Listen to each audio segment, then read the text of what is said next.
vampires, we got the wolves. They're really cool guys. We get along really well, and they're working very hard, so it's great to have them here. Now I notice you've got the locks back. Tell us about your magical hair. My magical hair is a wig. My hair is not even close to this length. So it's a different wig than the first one, and it looks a little bit different, fans, as you can see. And I'm pretty pleased with it. I think it's pretty cool looking. That cool looking hair will be blowing in the wind as Taylor spends some time riding dirt bikes in New Moon. It was really cool. I got to do some practicing. And, are you a good rider? I don't know if you can. I'm not sure about that. Did they train you to do it for the movie, or did you have to learn for this? Yeah, I did. I did some practice, some dirt bike training, and I hope I look pretty natural on the bikes. I was having fun. Come on, just say you hope you look cool. I hope I look cool so cool riding that bike. But yeah, it's a lot of fun. It is a lot of fun. Any major things that fans should look out for in terms of plot points being left out or put in that you can tease us about a little? Now I know you're probably sworn to secrecy on some of this stuff, but yeah, I think I'm just gonna have to tell you fans to go check out the movie November 20th, and then you can tell me after that. Coming up, Twilight's hunky vampire. What if I'm not the hero? Robert Pattinson on the pitfalls of fame. if you even talk to a girl, she's your girlfriend, right? Plus, how you can dress like your favorite Twilight star. We are on the set with Twilight's hot young hunk, Robert Pattinson. Kristen was just quoted in GQ saying about you, the thing about Robert is he just can't lie. That's not true. I'm just really good at it. Robert comes clean on his love life. Do you have a girlfriend? And how he's coping with Hollywood stardom. I'm kind of a bit of a paranoid wreck. That's next. It had women everywhere falling in love with a vampire and its breakout star Robert Pattinson. Well, now Thea Andrews talks with the actor from the closed set of the top secret sequel about the ups and the downs of all that female attention. Welcome back. Thank you. How does it feel? Good. Very surprisingly natural, I think. I'm so not stressed at all on this job, so it's just kind of a nice feeling. What if I'm not the hero? What if I'm the bad guy? You're not. Robert had no clue that the first film would become such a monster success, and in fact, a lot of fans were dead set against him when he got picked for the part of Edward. People were like, that guy's not even on the short list. It's like, he looks like a freak. But I don't know, I think it's kind of changed now. The tide changed. I think I got some people on my team and they sort of bullied all the other girls into liking me as well. More than liking, look at the rabid fans at the Twilight premiere. Thea was there to catch a breathless Robert after he was crushed in a sea of Twilighters. This is one of the craziest things I've ever seen. How's it for you? I don't know, I'm not even really here. Like, my body is here, but my brain is like, I don't know where it is. What's the strangest request you've ever gotten from a fan? I had some girls come up to me the other day who'd pre-bitten themselves, so they were bleeding when they came up. And they're like, look, we're already bleeding, can you just lick a little bit of blood? Don't worry, he said no, but there is another reason the female fans may be so crazy about him. Do you have a girlfriend? I don't know. Not right now. Not right now. By the way, any of these ladies would be happy to go on a date with you. Yeah. Are you looking for one? I guess. I don't think he would be the best idea. So you are on the market? I guess, yeah.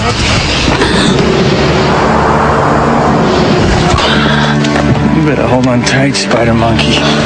Now, the Bella-Edward romance has become one of the great movie love stories, but Robert promises that New Moon will be very different. First of all, he gets the stuffing knocked out of him. It's going to be really tough to do. I'm basically just getting beaten up, but it's really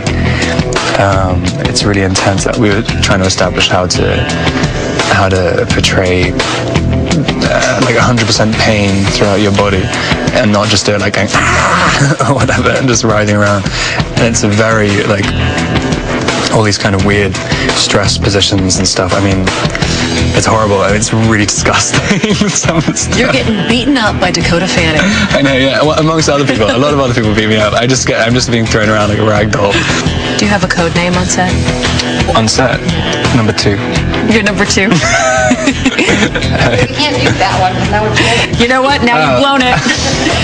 No more number 2. Your driver is over there going like this. This soon-to-be 23-year-old has had quite a career trajectory. He was born in London in 1986 and started acting in amateur plays when he was 15. He had some small parts in British productions, then landed the part of Cedric Diggory in Harry Potter and the Goblet of Fire. He is quoted as saying that until the age of 12, his sisters used to dress him up as a girl and introduce him as Claudia. But then he got cool and discovered hair gel. His acting inspiration is Jack Nicholson, and his other big passion is music. How big a role does music play in your life? A lot. I think I'm gonna do a soundtrack for another movie, composing at the moment. Which I think will be interesting, and that's kind of taking up quite a significant portion of my time. Again, I can't say what it is yet. There's a lot of secrecy. I know. I'm just so afraid of things falling apart. But with this newfound fame comes the rumor mill. If you even talk to a girl, she's your girlfriend, right? Yeah. In reality, yeah. That happened before, too. No, I'm joking. Especially people who, aren't famous, I guess. I'm always really worried about ruining their lives. You immediately get all that stuff hacked into on the internet and everything's so that's a little weird. Robert also got to present at the Oscars, which still shocks him. What was that like? Terrifying. I almost passed out. But he found out he had some famous fans. I thought it was quite funny. Ron Howard came out with a picture taken. I was like, what do you want a picture for?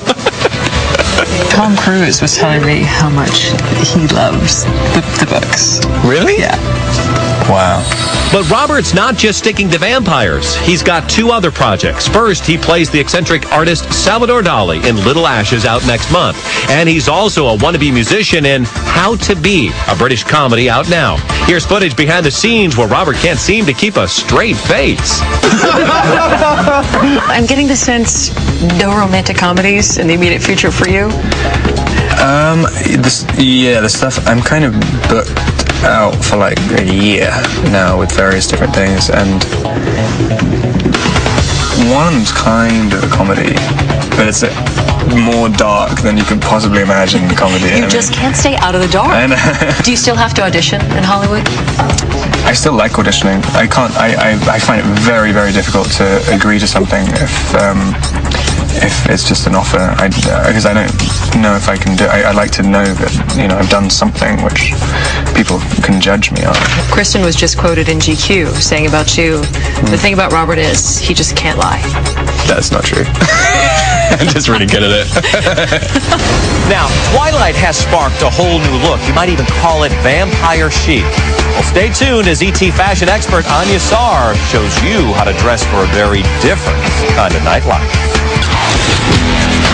Now, time for E.T.'s fashion stylist, Anya Sarr, with secrets on how to get the look of Twilight. The look of Twilight. The subtle tones, the grays, the blues, the plaid, the flannel. Edward and Bella rock these trends, and you can too, with stuff you probably have in your own closet. Want to look like Bella? Pull out your plaid t-shirt and pair it over a long-sleeve thermal. Throw on a classic jean and instant Bella. Let's talk about Rosalie, my personal favorite of all the vampires. From her necklaces to her long scarves to her cropped jackets, Alice sets herself apart from the pack with a romantic look. You can get Alice's look with cropped vests, layered ruffle tuxedo shirts, choker collars, and of course, the stackable bracelet. Now time for everyone's favorite vampire, Edward. Edward loves the layered look. He takes a plain gray t-shirt, which you can find in your husband, your dad, your boyfriend's closet. He puts a sweater over that, a jacket over that, and Edward finishes it off with a dark, crisp jean. But something to be wary of, don't fall into the Twilight trend trap. It was a staple of bad girl vamp Victoria's wardrobe. But for all us mere mortals, fur is